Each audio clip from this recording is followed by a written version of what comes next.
In today's video, I'm going to teach you how to do a Bitrix24 self-install. We'll start by confirming the basic requirements for a self-hosted setup, and then I'll show you how to download and install the Bitrix24 desktop app on Windows so you can connect to your workspace smoothly. Before anything else, make sure your server environment is ready if you're deploying the self-hosted edition. A Linux-based server is recommended for stability and performance. You'll need PHP, a database like MySQL or MariaDB, and a web server such as Apache or Nginx. Plan for at least 2 to 4 gigabytes of RAM so the system runs reliably, especially under load. You should also have root or administrative access to the server so you can install and configure the necessary components. Many teams choose a VPS or a dedicated server because it gives them more control and predictable resources. Once you've confirmed those basics, let's grab the desktop app you'll use to chat, call, and receive notifications from your Bitrix24 instance. Open your web browser and search for Bitrix24. From the results, head to the official Bitrix24 website.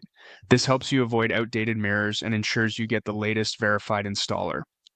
On the Bitrix24 site, look for the desktop app section. This is the companion application that brings messaging and real-time updates to your desktop, whether you're connecting to a cloud account or a self-hosted portal.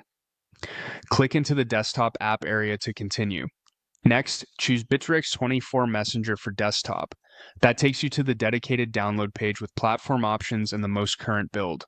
It's a straightforward, one-stop spot for the installer. Click Download Desktop App. The site typically detects your operating system automatically. If it doesn't, you can choose the platform manually.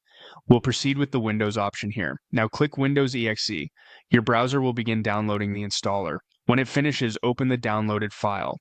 If Windows asks for permission, allow the installer to run. Follow the on-screen steps in the setup wizard. Review the license, choose an install location if prompted, and continue through to install. When it completes, launch the app and follow the prompts. If the download doesn't start, try refreshing the page or checking your browser's download permissions. If you're on a managed computer, you may need admin rights to install. That's it. You've prepared your environment and installed the Bitrix24 desktop app, putting you in a great position to connect to your workspace and start collaborating.